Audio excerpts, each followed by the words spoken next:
Sports. Ty Simpson, are you there, sir? I am. How y'all doing? We are good, man. It's great to talk to you. Congratulations. What an honor. That had to be the coolest thing in the world, being drafted number 13 overall.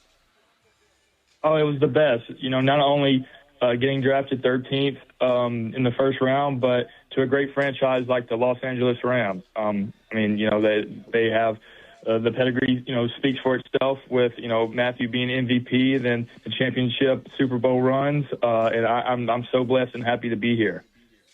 Ty, what does it mean that, like you mentioned, to come to a team that has a pedigree like the Rams, to come to a city like Los Angeles? Obviously, D'Marco and I are big fans of our hometown here, but what about getting to play for Sean McVay? When you think about the best coaches in the league, when you think about offensive innovation in the league, you think about Sean McVay, and that you get to come play not just in the NFL, but for one of the brightest offensive coaches in the league. What goes through your mind?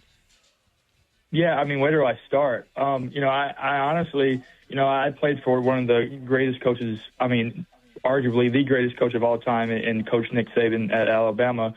Everybody talks about, history and how people go get head coaching jobs, because they work for Coach Saban. It's the same way with Coach McVay. I think of, Coach LaFleur, Shanahan, all those guys who, have been a part of history and that have, grown off and, now head coaches at franchises. So the fact that, I get to, play for, the best head coach in the NFL is something that, I couldn't have, drew up better. Ty Simpson, the newest member of the Los Angeles Rams, is joining us right now on the D'Marco and Travis show. You're listening to KSPN Los Angeles, a Good Karma Brands radio station. Real quick, just to follow up on what you mentioned about Coach Saban, what's the, I'm sure there's, you could list 100 things, but at the top of the list, what was the thing you think of first when you think of Coach Saban and what he taught you? I think the thing that stuck with me the most is in Alabama, there's a big sign that says trust the process. And as a freshman, I really didn't understand it. Had all these expectations, thought, it was going to be 3 and done for me. But I really never understood what trust the process meant. And as I got older and I got to talk to him more and got to, mature, he always uses the word mature a lot. I really understood what the process was. And the process was, being process-oriented and making sure that, you do everything to be the best player that you can be. Don't worry about, the outcome. Don't give yourself expectations. Do whatever you can every day to make sure that you, conquer that day and that you got better because, you won't get that day back. It's funny. I just realized since we're kind of family now, I played for the Rams. You are about to play for the Rams. You've been drafted by. Your coach, Kalen DeBoer, I couldn't say his name because he left UW to go coach you at Alabama, so I never thought I'd say the name. Can you say something nice about him so I'll stop hating him? I don't know where to start. Like, that dude has done so much for me. I respect him so much because, one, he came in after Coach Saban. Not many guys could do that. And then, two, the perseverance that he had, through this year. Everybody counted us out at Alabama when we lost that first game.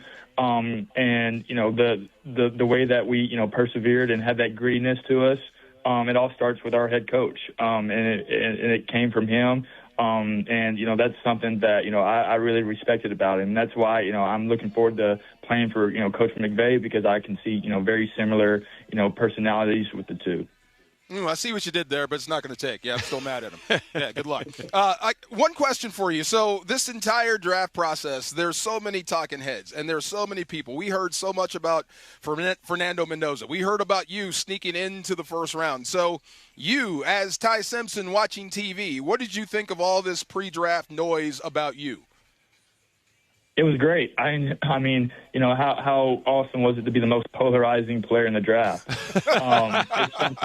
It's something that, I kind of take pride in of playing with a chip on my shoulder because, I feel like I played better when, my back's against the wall. It's something to where, we talk about rat poison all the time with Coach Saban. I don't want to hear all the rat poison. I want to make sure to, keep receipts and, to keep, getting better each day. And, Coach Saban said after he won the first championship at Alabama that this is, not the end, it's only the beginning. And this is the beginning of my career. So, everybody who kind of, wasn't a believer now, don't be a believer later.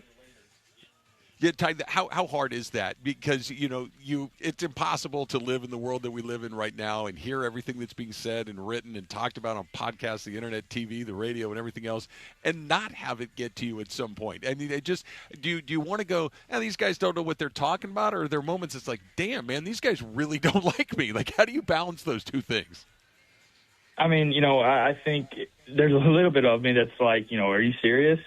But that's just a competitor in me. But I think it comes with the position, honestly. It comes with, being the quarterback. You get all the praise and you get all the blame. And that's something that, I am so blessed to, be here with the Rams because, what better, to learn, how to deal with stuff like that than, arguably the greatest quarterback of our generation, and Matthew Stafford. So, it's something that, I constantly need to, be working on. But it's also, refreshing knowing that, I'm here at a great place like Los Angeles to learn from Matthew. Have you gotten a chance to speak with him yet? I have not. His wife actually texted me and told me congrats. But I cannot wait to meet Matthew. I am super pumped. Well, let me help you out real quick. Give him his in-and-out order so he'll know. Oh, okay. When you come to L.A., you need to have this. So write this down, Ty. Are you familiar with In-N-Out Burger at all? I am not. Do I need to be? Yes. Yes, you do. Yeah. Okay. As a citizen of the city of Los Angeles, you need to have kind of your go-to In-N-Out Write order. this down. This is like your quarterback stuff. I'm just going to tell you mine, Ty, and then you can alternate however you want to do it. It's a double-double animal style with chopped chilies, fries, and then you can get whatever you want to do. Repeat that. That's your first play. Go ahead. Double with chili fries. Close. We're going to work on it. There you go. Scramble. Double animal style with chopped chilies. No drink? Are we forgetting the motion? There's no drink? Look. Okay, you want to get complicated. Let's do this. Go ahead. So we can get a Neapolitan shake on that as well, where we're going to get all three flavors of the shake in there. That's a great way to do it. We could get animal fries with the chilies on top, spread on the side. Like, we can get complicated. We can go deep with this. And Ty, you're hot. See, you're the hot read. There you go. How about that? Okay, there we go. It sounds about like Coach McVay's offense. This is going to be fun. Real quick, before we let you go, just learning from a legend. We had Tony Pastores, your COO, on, and he says you've done this before. You've sat behind guys that have been successful. So when you're sitting there soaking up knowledge, what are you looking for? Not the stuff that he tells you. What are you watching for when you're going to be in a room or on a field with Matthew Stafford? Yeah, I mean, y'all talked about it. I've done this before. Done it with Bryce Young, who was a Heisman Trophy winner, #1 overall pick. Done it with Jalen, arguably the most electric quarterback in SEC history. And then, I get here and I get to learn from a first ballot Hall of Famer and reigning MVP. So I want to learn, how he eats, how he takes care of his body, his daily preparation. What he does on a game day to warm up. Like, I want to know the ins and outs on how he does things. And how he's been able to do it, at a high level for so long, soak up all that knowledge and, experience. And then when I get out there to, hit the ground running, it's something that, I honestly fully believe that the years that I sat are almost more important than the years that I played, just because I understand all of the things that it takes to be a starting quarterback. And then, y'all saw what happened when, I got my chance after those years starting. That was the question. Like, college football is everybody hits the portal now. Why did you stay? I think I'm a coach's son, and honestly, it came back to what do I need to do to be able to play my best in the NFL. I didn't want to go anywhere else. I didn't want to see any of my teammates on the other sideline, like Peyton Proctor, Tyler Booker, Jeremy Bernard. Jam Miller, like guys who, I came there with. And then if I didn't want to play anywhere besides the SEC. I wanted to play in the top, division. I wanted to play, it's arguably the SEC is like the NFC West. I mean, every week, you got some type of, just electric defense, electric offense, electric player. And so, I wanted to make sure that I got the most out of my career. And I fully believe that University of Alabama made me NFL ready. Look, everybody wants to play, Ty. We're talking with Ty Simpson, newest Rams quarterback.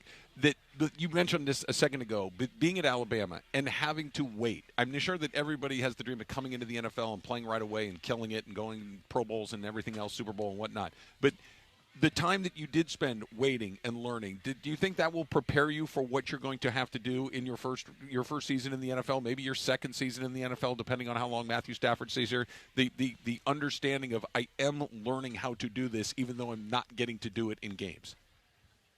Absolutely. I think it starts with, the infrastructure that Coach Saban and Coach DeBoer, implemented there at Alabama. You have NFL admin always coming through the building, scouts, former players of Alabama. It goes to the weight room, how we do things, how we take care of our bodies, the offensive system that Coach Ryan Grubb runs. They're asking us to do high-level stuff there because they want to prepare us for the NFL, for the next level.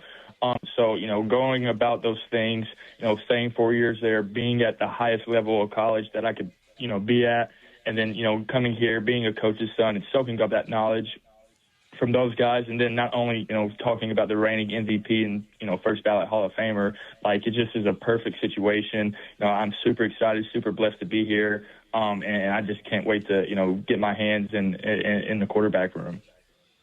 So what's the first thing you're going to do when you get to L.A.? After you meet the media, after you check in with the coaching staff, and you meet all the people inside the Rams organization, what's your first move in L.A.?